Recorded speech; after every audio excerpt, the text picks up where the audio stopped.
looking to establish diplomatic relations with the United Arab Emirates and is expecting other Arab countries to follow. And as it's moving forward with this, terrorist groups in the Gaza Strip have fired 12 rockets into Israel. 9 of the rockets were intercepted, and Israel responded with 3 airstrikes on targets that were linked to the rulers of the terrorist organization Hamas. Now for the broader stories for today. First off, the Chinese regime may have played a hand in the mass protests and riots that have been sweeping across the United States. It allegedly identified and set guidance to people who were aligned with Black Lives Matter and the far-left radical organization Antifa. This is according to a recent article by Radio Free Asia, which also noted the CCP's actions played a role in the U.S. ordering the closure of the Chinese consulate in Houston. According to the story, the CCP had sent soldiers from the 2nd Department of its General Staff Department to the Chinese consulate in Houston. They were equipped with fake IDs as well. From there, they used data from a large video platform to identify people whose interests suggested that they may participate in protests around Black Lives Matter and Antifa. It then created and sent them customized videos on how to organize riots and how to spread their messages. The story does not name the companies that were involved in the operations. Now, this is interesting from a few different angles. When it comes to the soldiers the CCP sent to the consulate, the General Staff Department is the war-fighting branch of the Chinese military. The 2nd Department, the spy branch, operates alongside its signals intelligence branch known for its military hackers, which is the 3rd Department. You might remember those individuals indicted during the Obama administration with Unit 61398. Those were 3rd Department. Now, why were spies from the war-fighting branch of China's military sent to the United States to stir up unrest? It's also interesting that soldiers from the CCP's military spy agency were sent to the United States with fake IDs. This may relate to the recent announcement from U.S. Customs and Border Protection that it seized close to 20,000 fake IDs in Chicago and said the majority of them had arrived from China. When it comes to the CCP getting involved in the protests and riots in the United States, it's also interesting to note that Russia was found to have done something very similar ahead of the U.S. elections in 2016. And now that we move on to the 2020 elections, this is a big deal in that context. This is among the few points that were used as evidence of Russia meddling in the elections. The Russian trolls were exposed for buying advertisements in different social media platforms that promoted civil unrest. And as Slate noted at the time, the findings emerged that, quote, Russian trolls were obsessed with Black Lives Matter. Part of this ties to long-running operations around ideological subversion. These were Soviet-era methods of demoralizing and destabilizing a country. Part of the idea was to encourage and to accelerate what would have otherwise been grassroots unrest. The CCP appears to have taken this even further, however, by deploying soldiers on American soil, then using big data technology to identify and target Americans directly with their guidelines on how to organize riots. In Shanghai, meanwhile, the personal information of more than 1.9 million Communist Party members was leaked, and the Epoch Times received Excel files containing details on CCP members in Shanghai's municipal government institutions and businesses. The leaked records contain names, birthplace, ID numbers, home addresses, and communication information of the Shanghai members of the Chinese Communist Party, and Epoch Times was able to confirm the legitimacy of these documents. The leaked list of party members began to circulate online after the United States announced potential visa restrictions on CCP members and their families. While the documents were only leaked recently, it does appear they come from as early as July 2016. Now, why does this matter? This adds to fear among CCP officials, both of the discussions around travel restrictions on CCP members and of the possibility that they could be hit by U.S. sanctions for carrying out abusive orders from the Chinese Communist Party. In other news, the CCP is launching a new program to create science fiction films as forms of propaganda. The announcement was made on August 7 by the China Film Administration and the China Association for Science and Technology in a document titled, quote, Several Opinions on Promoting the Development of Science Fiction Films. The The document proposes they create sci-fi films as a tool for the CCP to create big-budget films and to build China into a country with, quote, film power. The document outlines 10 proposed measures to create the technology and systems for making these films, and it doesn't hold back on stating its direct intentions. An overview of the plan says it, quote, emphasized that it is necessary to thoroughly study and implement Xi Jinping's new era of socialism with Chinese characteristics and the spirit of General Secretary Xi Jinping's important instructions on film work. Now, why does this matter? The Chinese Communist Party has for years been putting in heavy effort to buy influence in Hollywood. Included among the many deals it has made in Hollywood was Dalian Wanda Group's purchase of Legendary Entertainment and AMC Entertainment Holdings, which operates AMC theaters. At the time of the AMC purchase in 2012, former CCP leader Hu Jintao claimed that, quote, international hostile forces are stepping up their strategic attempts to westernize and divide our country. And he claimed that ideology and culture were targets for their, quote, long-term infiltration. He then went on to say that democracy movements are caused by, quote, spiritual pollution and, quote, bourgeois liberalization. And in that light, he called on the CCP to take, quote, effective countermeasures. And the CCP has since gained heavy influence over the global film industry. PEN America issued a report recently on how China censors Hollywood films. It notes that the CCP has used money to expand its programs of censorship abroad. It states that decision makers in Hollywood and other professionals in the industry are increasingly making decisions about their films, including on content, casting, plot, dialogue, and even settings, quote, based on an effort to avoid antagonizing Chinese officials who control whether their films gain access to the booming Chinese market. American film studios are competing with each other to gain access to the Chinese markets because the CCP limits the number of films allowed into China, and this means they are bowing to the CCP's demands. The report notes that studios are, quote, making difficult and troubling compromises on free expression. And it says this includes changing the content of films, practicing self-censorship, showing altered versions of the films in China, and, quote, in some instances, directly inviting Chinese government censors onto their film sets to advise them on how to avoid tripping the censors' wires. And for the CCP, the control over movies has strategic value. The U.S.-China Economic and Security Review Commission noted in 2015 that, quote, China views film as a component of social control. This is even outlined in military writings in China under the concept of culture warfare. The infamous unrestricted warfare doctrine from 1999, which is regarded as a blueprint for the CCP's programs on unconventional warfare, describes cultural warfare as a program for, quote, leading cultural trends along in order to assimilate those with different views. This Chinese military document says that, quote, warfare is no longer an activity confined only to the military sphere, and it says that the course and outcome of war can be decided by factors that include politics, economy, and culture. Meanwhile, this video of a retired police sergeant who was beaten and robbed by thugs in broad daylight has become the new normal in cities across the country. Now, it's no different in Minneapolis, where we went last week to document the chaos, the aftermath of all those riots, the lawlessness, the destruction, all after George Floyd's death. And those who stand up and call for more or better policing, like Minneapolis Police Federation President Bob Kroll, can expect a violent BLM mob to show up at their houses. I'm a black man being terrorized by this Klansman right here. Don't run now! Don't run now, racist white people! Come on, with your Blue Lives Matter sign! Blue Lives ain't and if people who gonna support black people, you go Minnesota.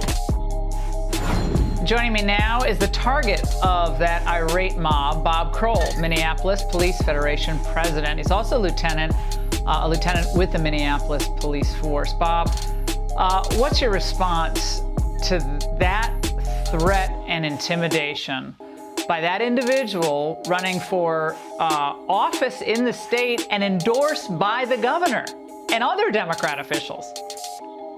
Well, Laura, it's shameful. And what's truly shameful beyond that is no one in the party here, including the governor, has asked for him to step down and withdraw from the race.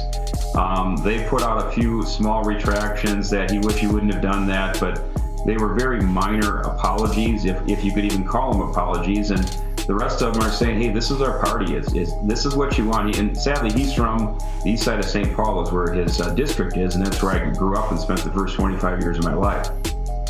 Now, I was in Minneapolis last week, and I spoke to business owners whose lives were completely destroyed in these riots. Now, these aren't political people. They're just hardworking Americans.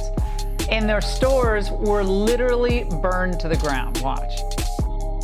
Do you want fewer police here, or do you want more? We want a more presence of security. There's no backup plan for the police either. They say they want to defend the police. Okay, do you have other plans, what you could put into our community? Because I have another store down the street. A Thursday, 1 p.m., I got robbed in the daylight. The police is all they do is, Laura, is taking reports. I have reports after reports, and now the reports is going to become like a booklet. You know, it's like a full of reports. Bob, he, like many others, just not getting the help that they need right now from authorities. Well, what's your response given the situation in Minneapolis today? Well, the thing is, a year ago, our chief of police asked the mayor and city council for an increase of 400 officers, and they got nothing. And during press conferences, you saw our mayor repeatedly say, we just didn't have the numbers, we just didn't have the numbers. And it was the epitome of failed leadership. If they would have deployed the guards sooner, which they held back on their deployment, a lot of these businesses and buildings could have been protected. They did over $500 million worth of damage to these businesses. There's 1,500 businesses, many of which will not come back. And not only we not get the 400 officers, we are down 100 from that. There's rapid retirements. We expect to drop 200. We were hovering around just below 900. We're going to be below 700 the way things are going. Now, violent crime is on the rise, Bob, in Democrat-controlled cities across the country, including Minneapolis. The figures are astounding. Homicides are up 96% over last year. Now, the city, as you said, cutting the police budget, reducing the number of officers. What's your message tonight to all the people watching? They've heard a lot of talk about, how Joe Biden's a great guy, he's a great grandfather, and let's stipulate to all of that. But the position of the Democrat Party in general toward police officers, what should people be thinking tonight? They have declared war. The party has declared war on police in all the major cities. Minneapolis has it bad, but thank God we're not Portland or Seattle. You look what's going on out there. I just don't understand it. All these major cities that have Democrats in charge and have had Democrats in charge for decades are the ones that are imploding, and their answer is less police. And Bob, I have to say, after being in Minneapolis and seeing the destruction firsthand, I actually got in my car and I just cried. Like, I couldn't believe this was happening in America. We always know there's going to be injustice, there's going to be crime, overwhelmingly great police, some, not great, just like in humanity. It's not everyone's going to be a perfect person, some going to be criminals. But Minneapolis? That happened in Minneapolis? It took my breath away, and if it drove me to tears, I can't imagine what it's doing to the city. There are a lot of good people in Minneapolis, a lot of great people, hardworking people. That's right. That's right. I drove down there after the riots finally quelled, and I worked Lake Street for many years as a patrol supervisor and a patrol officer. And it was devastating to see, because a lot of those businesses were strong police supporters, and they're gone and they're not coming back. And it's sad to see, because that Minneapolis was a very vibrant city, and it's going to be a long, long road to recovery, and they're headed in the opposite direction. Depolicing and defunding the police is not the way. Governor Tim Walz not having rescinded his endorsement of that man who came to your home, your personal residence, and was threatening you with your teenage neighbors on the porch there on the front driveway. What has happened to Minnesota? Got to turn this around. Bob, great to see you tonight. Stay in touch with us. We'll be tracking the story as it goes on. Thanks for having me, Laura.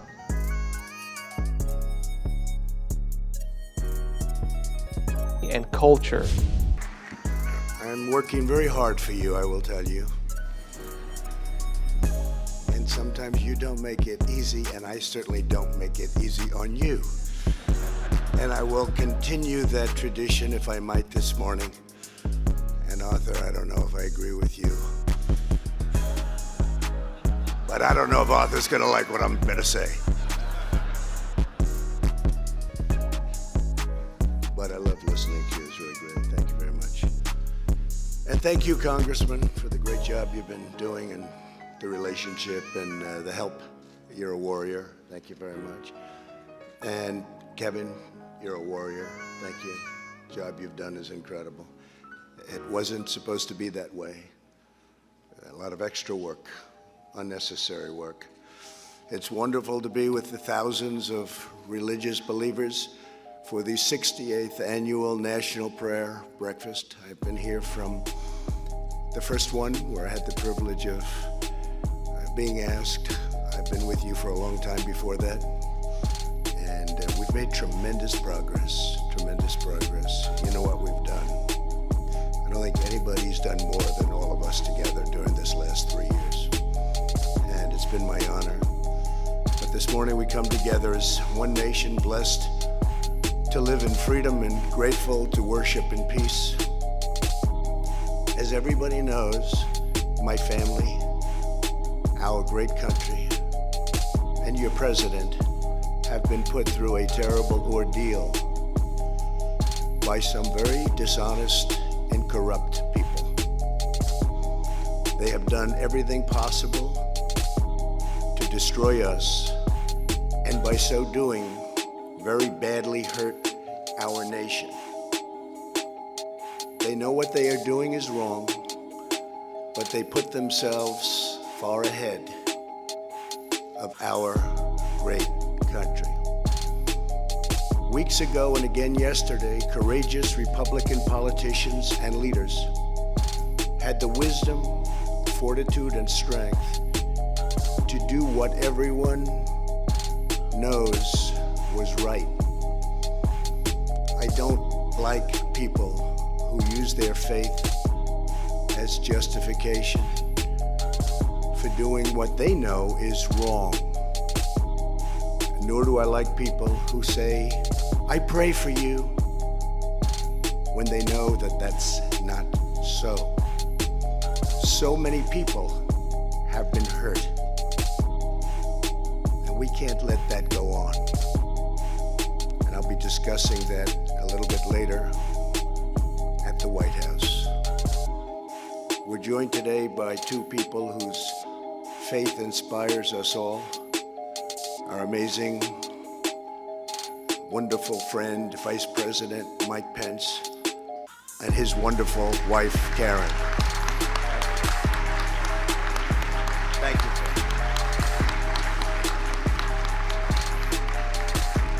Thank you to all of our great political leaders out there, so many that I've been working with so hard over the last 3 years, and we've accomplished so much. And to members of my cabinet in attendance, Secretary Mike Pompeo, Mark Esper, David Bernhardt, Jean Scalia, Alex Azar, Ben Carson, Dan Broilette, Betsy DeVos, Robert Wilkie, and Administrator Jovita Carranza. Joining us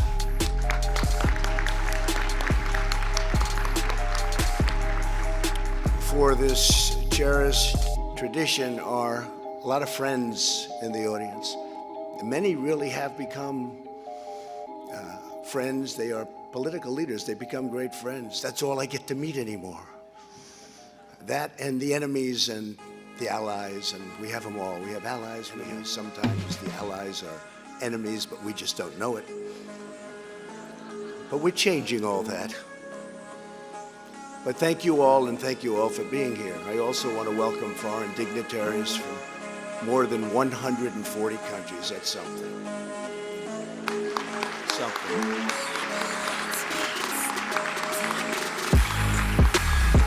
Everyone here today is united by a shared conviction. We know that our nation is stronger, our future is brighter and our joy is greater when we turn to God and ask Him to shed His grace on our lives.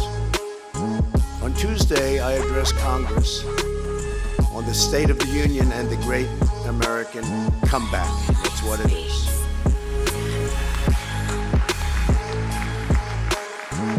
Our country has never done better than it is doing right now. Our economy is the strongest it has ever been. And for those of you that are interested in stocks, it looks like the stock market will be way up again today. According to the latest Gallup poll that just came out a little while ago, a few minutes ago, American satisfaction is at the highest level ever recorded. Can you imagine? And that's from Gallup, no friend of mine. 90% of Americans say they are satisfied with their personal lives. How about that? Isn't that something? It just came out today. They must have known I was going to be here. In everything we do, we are creating a culture that protects freedom, and that includes religious freedom.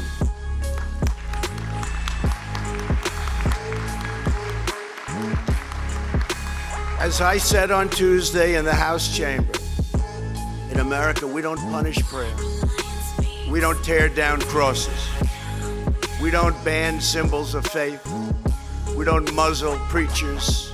We don't muzzle pastors. In America, we celebrate faith. We cherish religion.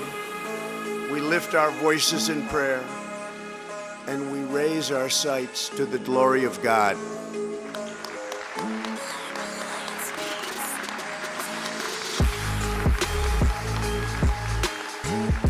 So much of the greatness we have achieved, the mysteries we've unlocked, and the wonders we've built, the challenges we've met, and the incredible heights that we've reached has come from the faith of our families and the prayers of our people.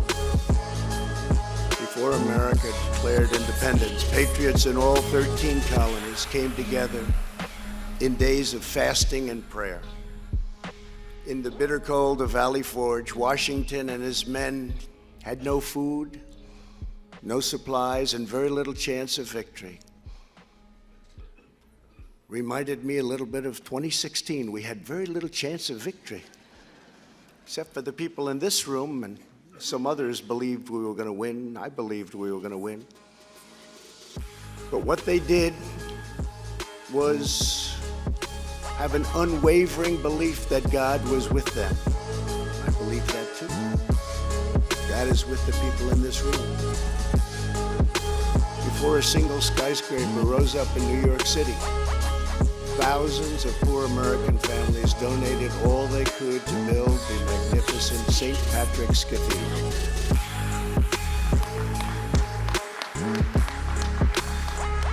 When Buzz Aldrin landed on the moon, he said, "Houston, I would like to request a few moments of silence." Then he read from the Bible. At every stage, our nation's long march for civil rights was inspired, sustained, and uplifted by faith, prayer, and devotion of religious believers. To protect faith communities, I have taken historic action to defend religious liberty, including the constitutional right to pray in public schools.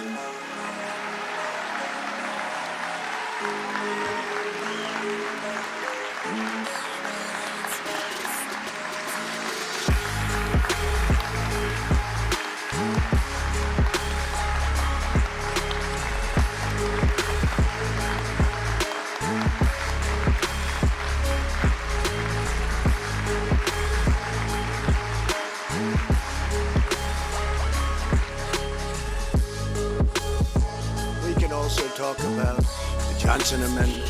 We can talk about Mexico City policy. We've done a lot. But I also recently took executive action to stop taxpayer dollars from going to colleges and universities that spread the poison of anti-Semitism and bad things about Christianity.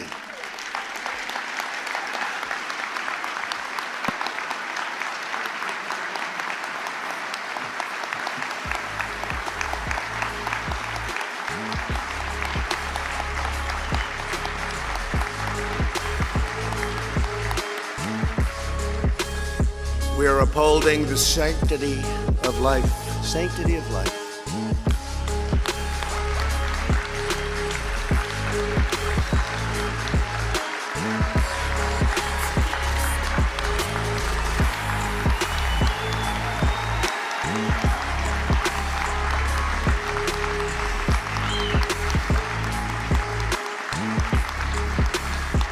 And we are doing that like nobody has ever done it before from this position. You better get out and vote on November 3rd. And you have a lot of people out there that aren't liking what we're doing. And we're pursuing medical breakthroughs to save premature babies because every child is a sacred gift from God.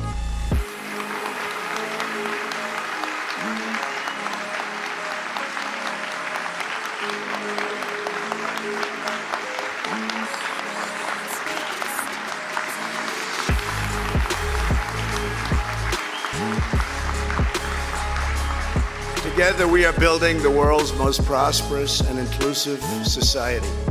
We are lifting up citizens of every race, color, religion, and creed. We are bringing hope to forgotten communities, and more Americans are working today.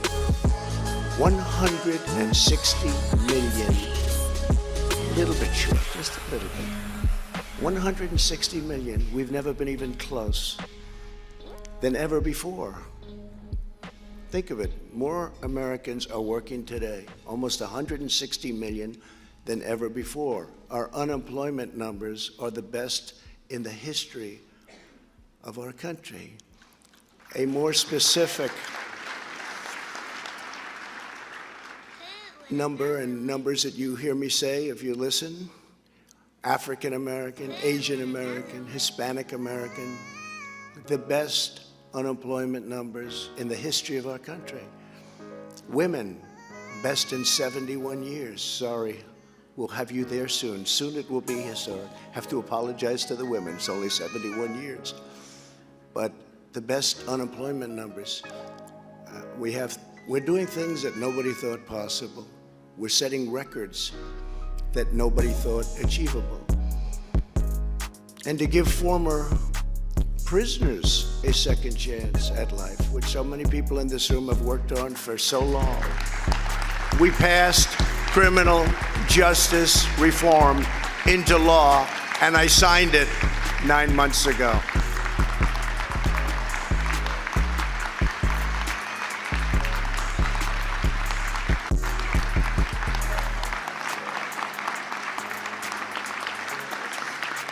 And it's proving more and more that America is indeed a nation that believes in redemption.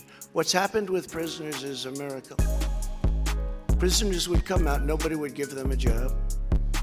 And oftentimes, most of the time, almost all of the time, they'd go back into prison. They'd get caught doing something bad. They had no money, they had no hope, they had no job. Now they're coming out into a booming economy. And employers are hiring them, and to a certain extent, maybe because they're having a hard time getting people. First time in our country's history, actually, we're running out of people. We have plants moving in by the thousands. We have car companies coming from Japan and from Germany, from lots of other places, and we need people. And employers are hiring prisoners, and they would have never done it except for what we've done with criminal justice reform, but even before that, because the economy has become so powerful. And these prisoners have done an incredible job. The employers are saying, why didn't I do this 20 years ago? So it's an incredible thing what's happening to people that are given a second chance and sometimes a third chance, in all fairness. And it's something that everybody in this room should be very proud about, because you've always felt that way long before it was fashionable, so I want to thank you for that.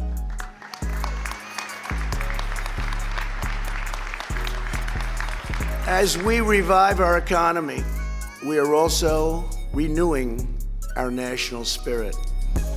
Today we proudly proclaim that faith is alive and well and thriving in America, and we're going to keep it that way. Nobody will have it changed. It won't happen as long as I'm here. It will never, ever happen.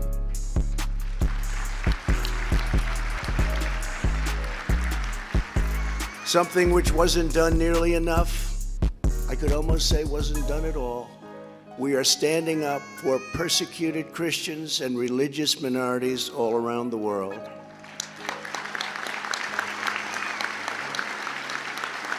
Like nobody has ever done. Last year at the United Nations, I was honored to be the first president to host a meeting of religious freedom. It was based all on religious freedom. That was the first meeting of its kind ever held at the United Nations. There I called upon all nations to combat the terrible injustice of religious persecution. And people listened. In countries that we give billions of dollars to, they listened because they had to listen. It's amazing how that works, isn't it? Had nobody ever played that game before. Weeks ago, a 21-year-old woman who goes by the name of Mary was seized and imprisoned in Iran because she converted to Christianity and shared the gospel with others.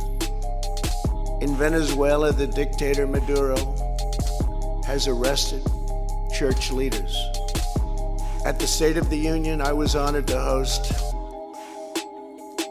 the true and legitimate president of Venezuela, Juan Guaido. Good man. I told him that all Americans stand with the Venezuelan people in their righteous struggle for freedom. Yesterday, our administration launched the International Religious Freedom Alliance, the first ever alliance devoted to promoting religious liberty. It was something, really something. More than 25 countries have already joined our campaign. I want to thank Secretary of State Mike Pompeo, along with Ambassador Sam Brownback, who are both here this morning, for leading this historic initiative. Thank you very much. Thank you, Mike.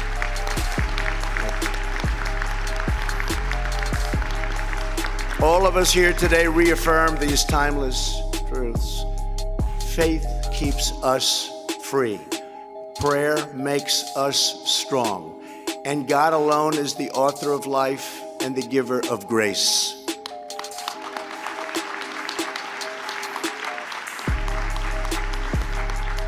With us this morning is a pastor who embodies the miracle of faith and the power of prayer, Reverend Gerald Toussaint from Louisiana.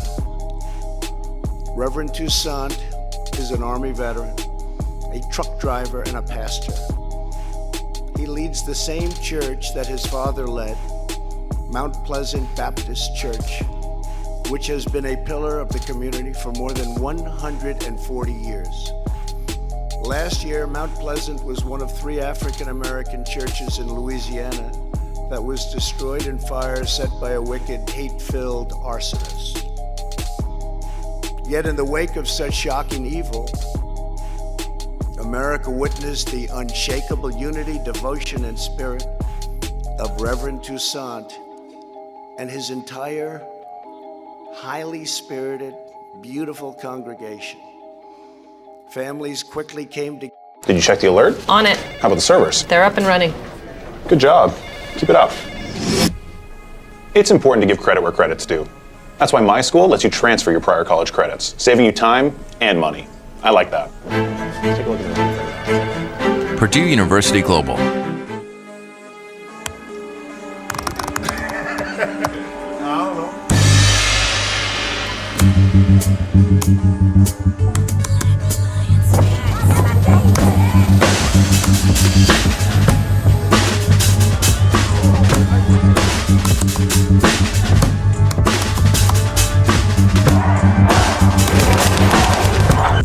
Together in prayer.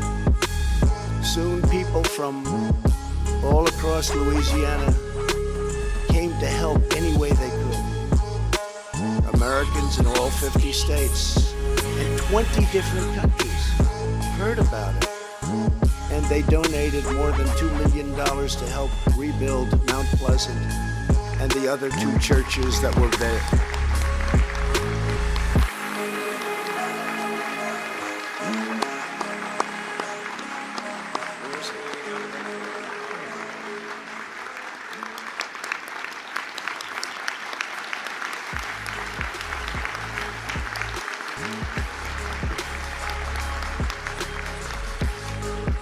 On Easter Sunday, just days after he lost his church, Reverend Toussaint preached about what it all meant. What does it mean? The Easter season, he said, is a fitting metaphor for recent events. It was dark the day that Jesus was crucified. It was dark at night when they burned our church. What has happened since is like a resurrection. Old things are gone, but it's going to be a brand new start, and it's going to be better than ever, Reverend. Better than ever. Fantastic. And today, just 10 months later, the ground is cleared. Careful plans have been made, and they're beautiful plans. And construction is about to begin on the new and very, very magnificent Mount Pleasant Church. Congratulations.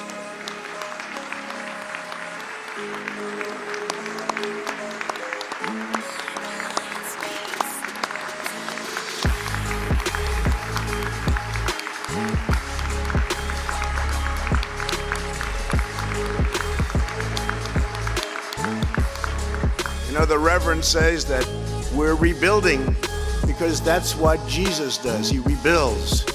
He lives and he breathes. It's what he does. He wants it to be rebuilt.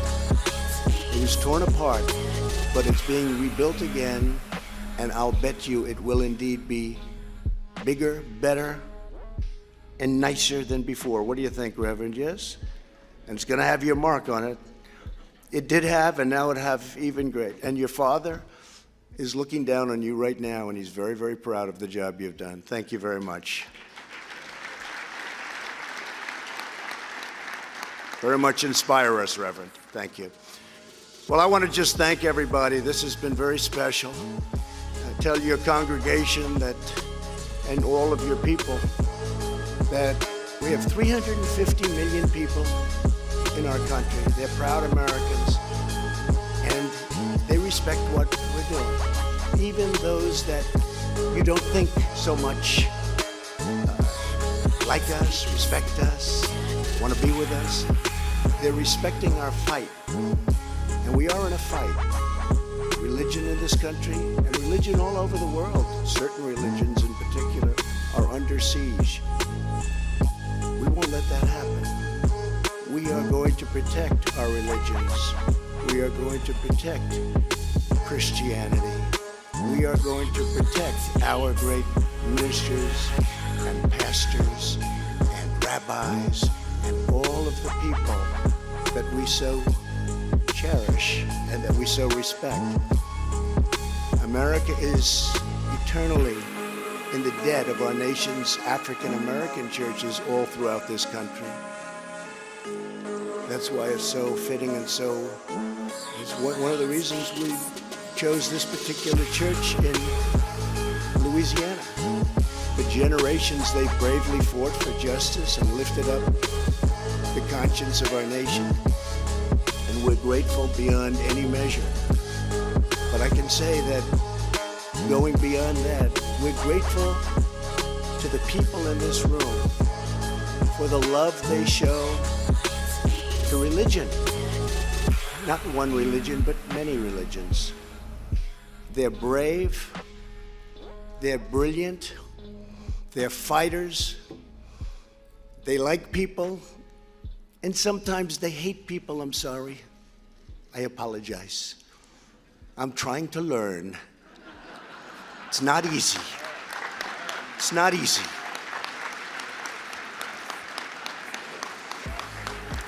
When they impeach you for nothing, then you're supposed to like them. It's not easy, folks. I do my best. But I'll tell you what we are doing. We're restoring hope and spreading faith. We're helping citizens of every background take part in the great rebuilding of our nation. We're declaring that America will always shine as a land of liberty and light unto all nations of the world. We want every nation to look up to us like they are right now. We were not a respected nation. Just a few years ago, we had lost our way. Our country is respected again by everybody. This morning, let us ask Father in heaven to guide our steps, protect our children, and bless our families. And with all of our heart, let us forever embrace the eternal truth that every child is made equal by the hand of Almighty God. Thank you. God bless you, and God bless America. Thank you all very much. Thank you.